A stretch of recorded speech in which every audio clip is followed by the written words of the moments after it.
السلام علیکم الحمدللہ رب العالمین صلاۃ والسلام یا رسول اللہ صلاۃ والسلام یا حبیب اللہ۔ عزیزوں اور دوستوں اور بزرگوں، آج آپ سے جو ہے شیخ عبد القادر جیلانی رحمۃ اللہ علیہ کی کتاب فتح الغیب کا جو پہلا حصہ ہے، جس میں وہ شروع کرتے ہیں اور ہم سے شروع کرتے ہیں اللہ تعالیٰ کی، اسی کا تبصرہ آپ سے کے سامنے کر رہے ہیں۔ جو ہے کچھ ہم نے اس کو ہندی میں انواد کیا ہے اور اس انواد کا جو ہے آپ کو کچھ وشیشن سنا رہے ہیں، اس کو سنیے۔ آپ کو انشاءاللہ آپ کا روح جو ہے، قلب اور روح جو ہے دونوں متاثر ہوں گے انشاءاللہ۔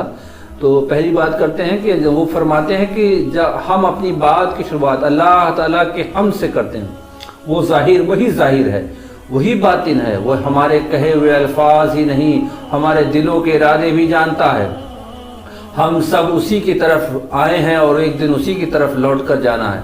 وہ کبھی وہ دیتا ہے، کبھی روکتا ہے۔ وہ کہتے ہیں کبھی وہ دیتا ہے، کبھی روکتا ہے، لیکن یاد رکھیے اللہ کا دینا بھی حکمت ہے اور روک لینا بھی حکمت ہے۔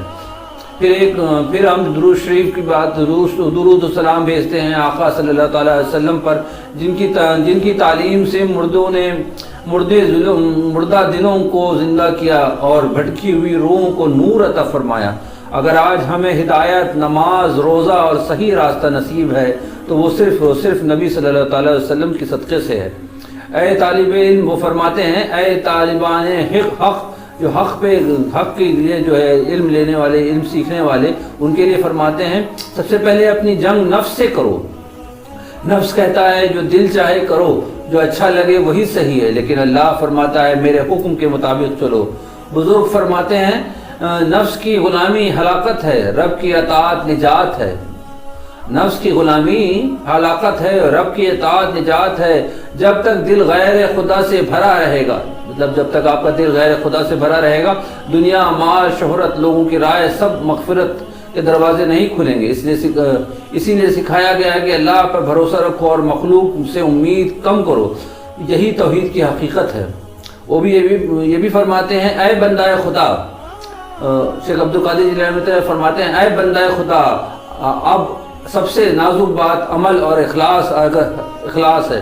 اگر جو ہے انسان بہت عبادت کرتا ہے لیکن دکھاوے کے لیے کرتا ہے، مطلب وہ عبادت تو کر رہا ہے لیکن دکھاوے کے لیے کرتا ہے، تو وہ عبادت بوجھ بن جاتی ہے، سکون نہیں دیتی ہے۔